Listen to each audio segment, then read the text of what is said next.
the one subject that controls all others.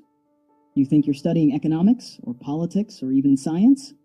You believe you're learning how the world works? Well, what if I told you that in every one of these fields, you're just playing by rules you've never even seen?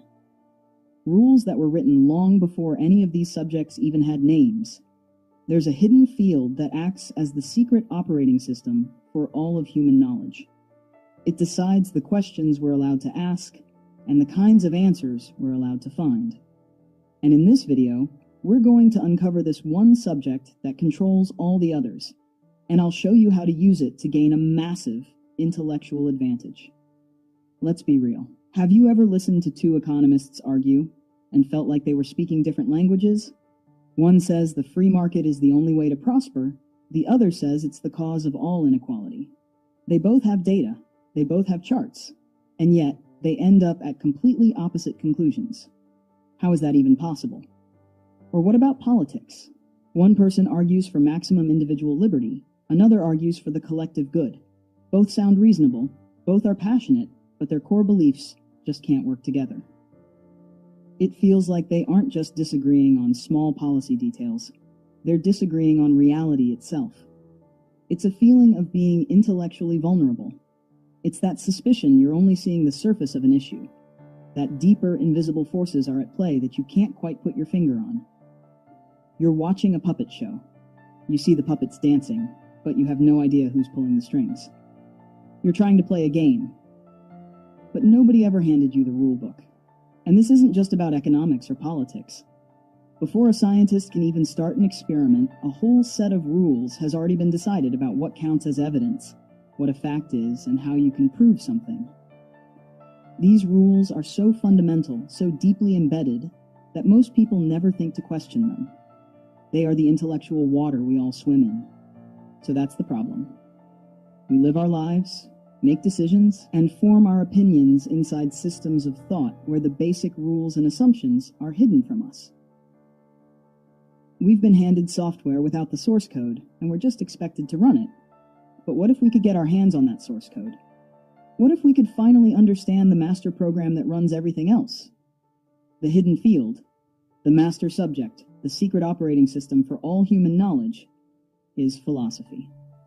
Now hold on. I know what you might be thinking. Philosophy?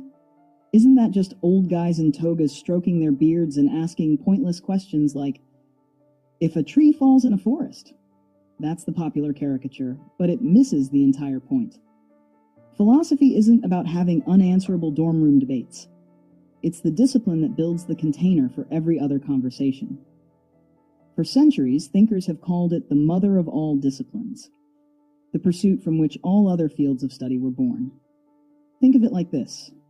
Your computer has an operating system, like Windows or Mac OS. The OS isn't a program you use for one specific task, like a web browser or video editor. It's the foundational software that allows all those other programs to even run. It sets the basic rules for what's possible on that computer. Philosophy does the exact same thing for knowledge. It provides the underlying architecture for every other subject. Before you can study science, you have to answer philosophical questions about what reality is. Before you can study law, you have to answer philosophical questions about what justice is. Before you can study economics, you have to answer philosophical questions about what value is. Let's break this operating system down. Every major branch of philosophy is like a core component of this intellectual OS. First, you have metaphysics. Sounds scary, right? All it really asks is, what is real? Is the world just physical matter, or are there non-physical things like ideas or consciousness? This is like the hardware spec sheet for our operating system. It defines the basic components of reality every other field has to work with. Next up, epistemology. This branch asks, how do we know what we know? How can we be sure our senses are reliable? What's the difference between an opinion and a hard fact? This is our OS's data validation protocol. It sets the rules for what counts as legitimate knowledge versus what gets flagged as an error. Then you have ethics and axiology. These ask, what is the right thing to do, and what is valuable? Is an action good because of its results, or because of the intent behind it? Is beauty just a personal preference, or is it something objective? This is the core programming of the operating system. It determines our goals, our priorities, and our moral permissions. It's the code telling us what we should do. Finally, there are fields like political philosophy and logic.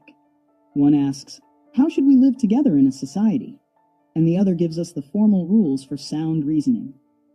This is the network architecture and the syntax of the coding language itself, the structure that lets all the parts work together without crashing.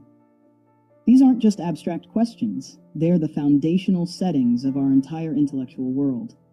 And when you don't know what those settings are, you're at the mercy of whatever has been chosen for you. Let's go back to our arguing economists. The reason they can both look at the same world and see completely different things is that they're running different philosophical operating systems. An economist who champions pure free market capitalism is running on a very specific set of assumptions. Their ethical framework might be based on utilitarianism or a rights-based theory that puts individual liberty above all else. Their metaphysical assumption is that individuals are basically rational, self-interested actors. Their standard for proof might be a mathematical model that shows maximum efficiency, even if it ignores messy human factors. But the economist arguing for a more socialist system is running different software entirely. Their ethics are likely focused on ideas of fairness and distributive justice. They probably have a different idea of what humans are, seeing us as fundamentally social and interdependent. For them, a mathematical model that ignores social fairness isn't enough to prove a system is good. The real debate isn't about interest rates or trade deficits. It's happening at the philosophical level. What makes a society good? What is human nature? What does value even mean? These are not economic questions. They are philosophical questions, and the economic theories are just the output of those deeper hidden inputs. The same thing happens everywhere. Legal debates aren't just about the words on a page. They're about competing philosophies of justice. Scientific debates aren't always about the data. Sometimes they're about the philosophy of science itself. What counts as a valid method or a good explanation? Philosophy has a reputation for being the judge of other disciplines. It doesn't just play the game. It steps back and questions the rules of the game itself. And once you learn how to do that, you can't be fooled by surface-level arguments anymore. So, what does this all mean for you? The advantage you get from understanding this isn't about quoting Plato at a party. It's not about memorizing theories. The advantage is this: you learn to see the operating system. When you listen to a political debate, you won't just hear the talking points. You'll hear the hidden ethical and metaphysical assumptions driving each side. You'll be able to ask, what is this person's fundamental belief about human nature? What's their definition of justice? What are they assuming is true before they even start talking? You develop the ability to question the foundational principles that everyone else takes for granted. This is the heart of critical thinking. The ancient Greek philosopher Socrates was famous for this. He would keep asking questions until he forced people to confront the shaky foundations of their own beliefs. This method doesn't just make you a better debater, it makes you a clearer thinker. By understanding philosophy, you're handed the source code. You can start to debug your own thinking, finding glitches in your logic and unexamined assumptions you've picked up from the world around you. You can analyze the software of others, understanding their worldview on a level they might not even understand themselves. This is the ultimate intellectual advantage. It's the freedom from being a passive user of ideas and the power to become a conscious architect of your own understanding.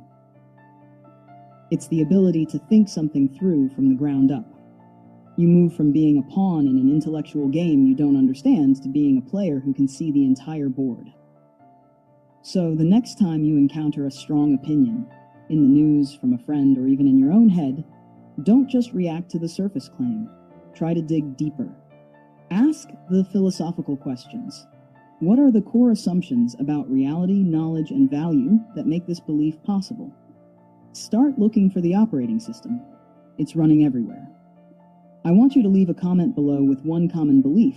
It could be about success, politics, anything, and try to identify just one philosophical assumption it relies on. I'll be reading through and responding to as many as I can.